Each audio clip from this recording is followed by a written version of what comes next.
Crônicas do Amanhecer, por Feijão, Centro Espírita Allan Kardec.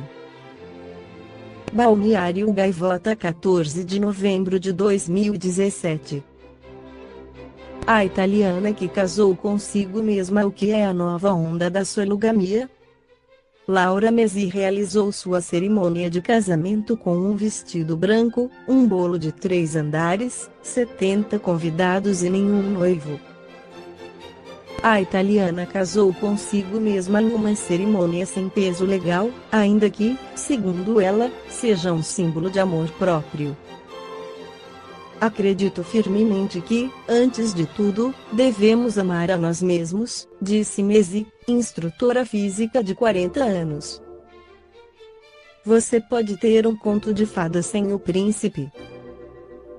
Mesi diz ser a primeira mulher a fazer esse tipo de celebração na Itália, mas sua iniciativa faz parte de uma tendência mais ampla de autocasamento chamada de sologamia em outros países.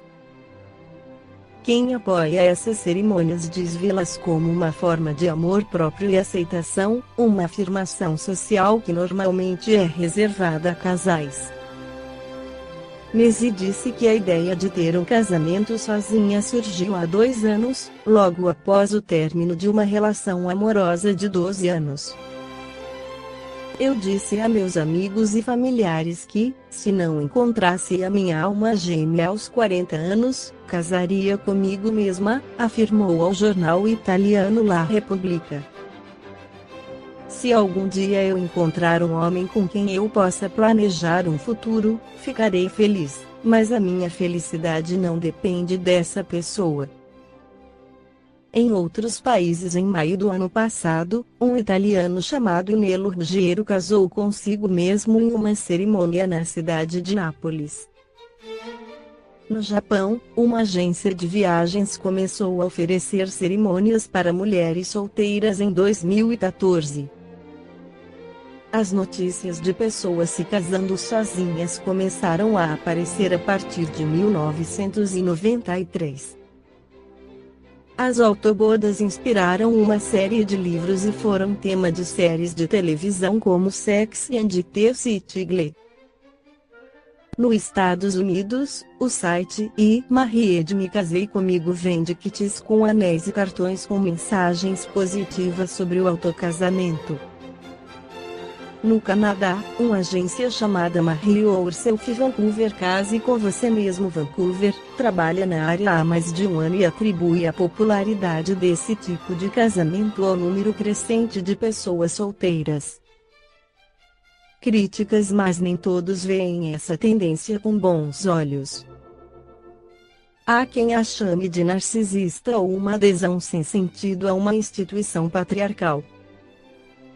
Entre os comentários de felicitações para a italiana Laura Mesi, outros diziam que triste ou você está louca ou há algo de errado no seu cérebro. No mês passado, a britânica Sophie Turner, que casou consigo mesma, disse à BBC que algumas pessoas a chamaram de uma feminista triste. Mesi disse aos jornais locais que é indiferente aos comentários ácidos, nada nem ninguém poderia tirar meu sorriso. Contudo, a italiana também reconheceu que esse tipo de casamento não é para todos. É preciso ter dinheiro, apoio de amigos e familiares e, sobretudo, um toque de loucura para levá-lo a cabo, diz ela. Os espíritos esclarecem Allan Kardec na resposta da pergunta 917 do Livro dos Espíritos, que o egoísmo se funda na importância da personalidade e o contato que o homem experimenta do egoísmo dos outros que o torna geralmente egoísta, porque sente a necessidade de se pôr na defensiva.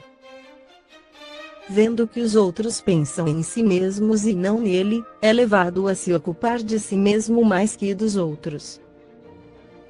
De todas as imperfeições humanas, a mais difícil de desenraizar é o egoísmo, porque se liga à influência da matéria, da qual o homem, ainda muito próximo da sua origem, não pôde libertar-se.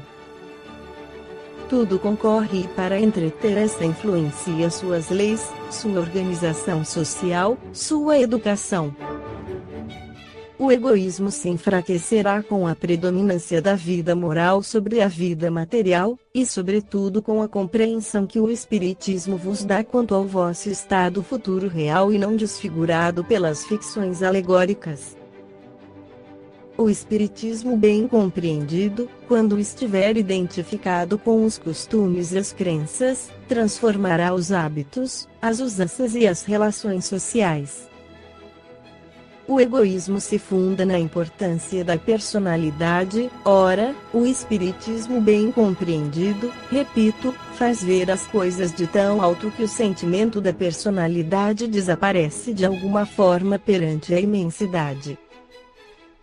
Ao destruir essa importância, ou pelo menos ao fazer ver a personalidade naquilo que de fato ela é, combate necessariamente o egoísmo.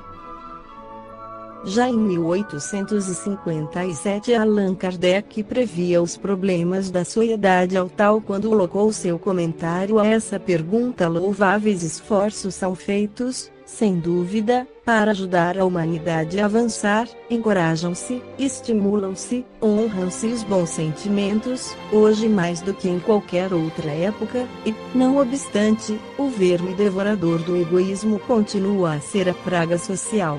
É um verdadeiro mal que se espalha por todo o mundo e do qual cada um é mais ou menos vítima. É necessário combatê-lo, portanto, como se combate uma epidemia. Para isso, deve-se proceder à maneira dos médicos remontar a causa. Que se pesquisem em toda a estrutura da organização social desde a família até os povos, da choupana ao palácio, todas as causas, todas as influências patentes ou ocultas que excitam, entretêm e desenvolvem o sentimento do egoísmo. Uma vez conhecidas as causas, o remédio se apresentará por si mesmo, só restará então combatê-las, se não a todas ao mesmo tempo, pelo menos por parte, e pouco a pouco o veneno será extirpado. A cura poderá ser prolongada porque as causas são numerosas, mas não é impossível. De resto, não se chegará a esse ponto se não se atacar o mal pela raiz, ou seja, pela educação. Não essa educação que tende a fazer homens instruídos, mas a que tende a fazer homem de bem. A educação, se for bem compreendida, será a chave do progresso moral, quando se conhecer a arte de manejar os caracteres como se conhece a de manejar as inteligências, poder-se-á endireitá-los, da mesma maneira como se endireitam as plantas novas. Essa arte, porém, requer muito fato, muita experiência e uma profunda observação. É um grave erro acreditar que basta ter a ciência para aplicá-la de maneira proveitosa. Quem quer que observe, desde o instante do seu nascimento, o filho do rico como do pobre, notando todas as influências perniciosas que agem sobre ele em consequência da fraqueza, da incúria e da ignorância dos que o dirigem, e como em geral os meios empregados para o moralizar fracassam, não pode admirar-se de encontrar no mundo tantas confusões. Que se faça pela moral tanto quanto se faz pela inteligência e ver-se-á que, se há naturezas refratárias, há também, em maior número do que se pensa, as que requerem apenas boa cultura para darem bons frutos. O homem quer ser feliz, esse sentimento está na sua própria natureza, eis porque ele trabalha sem cessar para melhorar a sua situação na terra, e procura as causas de seus males para os remediar. Quando compreender bem que o egoísmo é uma dessas causas, aquela que engendra o orgulho, a ambição, a cupidez, a inveja, o ódio, o ciúme, dos quais a todo momento ele é vítima, que leva a perturbação a todas as relações sociais, provoca as dissensões, destrói a confiança, obrigando-o a se manter constantemente numa atitude de defesa em face do seu vizinho, e que, enfim, do amigo faz um inimigo, então ele compreenderá também que esse vício é incompatível com a sua própria felicidade. acrescentaremos que é incompatível com a sua própria segurança. Dessa maneira, quanto mais sofrer, mais sentirá a necessidade de combater, como combate a peste, os animais daninhos e todos os outros flagelos. A isso será solicitado pelo seu próprio interesse. O egoísmo é a fonte de todos os vícios, como a caridade é a fonte de todas as virtudes. Destruir um e desenvolver a outra deve ser o alvo de todos os esforços do homem, se ele deseja assegurar a sua felicidade neste mundo, tanto quanto no futuro. No seu livro Depois da Morte, Leon Denis afirma que o egoísmo traz em si seu próprio castigo. O egoísta não vê senão a sua pessoa no mundo. Assim, suas horas estão semeadas de tédio. Encontra o vazio por toda a parte, na existência terrestre como depois da morte, pois, homens ou espíritos, todos lhe fogem.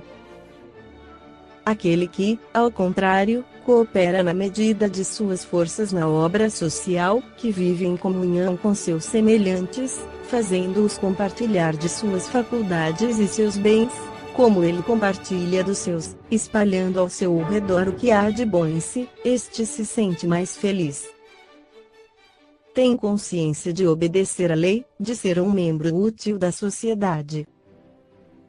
Tudo o que se realiza nesse mundo o interessa, tudo o que é grande e belo, sensibiliza-o e o comove, sua alma vibra em uníssono com todas as almas esclarecidas e generosas e o tédio, o desencanto não tem poder sobre ele. Nosso papel não é, portanto, o de abster-nos, mas de combater, sem descanso, pelo bem e a verdade. Não é sentado ou deitado que nos cumpre contemplar o espetáculo da vida humana nessas perpétuas renovações, é de pé, como pioneiro, como soldado pronto para participar de todas as grandes tarefas, a traçar novos caminhos, a fecundar o patrimônio comum da humanidade. Embora se encontre em todas as camadas da sociedade, esse vício é muito mais o apanágio do rico do que do pobre. Com muita frequência a prosperidade torna insensível o coração, enquanto que o infortúnio, fazendo-nos conhecer o peso da dor, ensina-nos a nos compadecermos dos males alheios. O rico sabe ao menos ao preço de que penas, de que duros labores criam-se mil coisas com as quais se compõe seu luxo.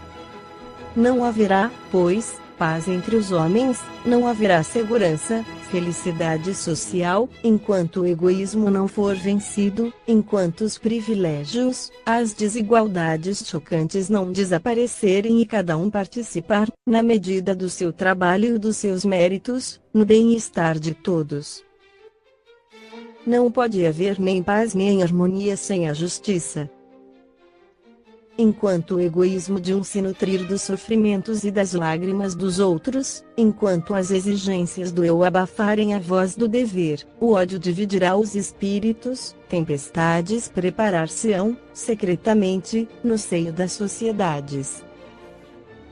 Graças, porém, ao conhecimento do nosso futuro, a ideia de solidariedade acabará por prevalecer. A lei do retorno à carne, a necessidade de renascer em condições modestas, serão outros tantos aguilhões que reprimirão o egoísmo. Diante dessas perspectivas, o sentimento exagerado da personalidade atenuar-se-á para nos dar uma noção mais exata do nosso lugar e do nosso papel no universo. Sabendo-nos ligados a todas as almas, solidários no seu adiantamento e felicidade, interessar-nos-emos mais pela sua situação, seus progressos, seus trabalhos. À medida que esse sentimento for se espalhando pelo mundo, as instituições, as relações sociais melhorarão, a fraternidade, essa palavra banal repetida por tantas bocas, descerá até os corações e tornar-se-á uma realidade. Nós nos sentiremos viver nos outros, desfrutaremos de suas alegrias e sofreremos pelos seus males. Não haverá mais, Então, um só lamento sem eco, uma só dor sem consolação. A grande família humana, forte, pacífica, unida, avançará com passo mais rápido em direção aos seus magníficos destinos. Esta foi a crônica do amanhecer de 14 de novembro, por Feijão.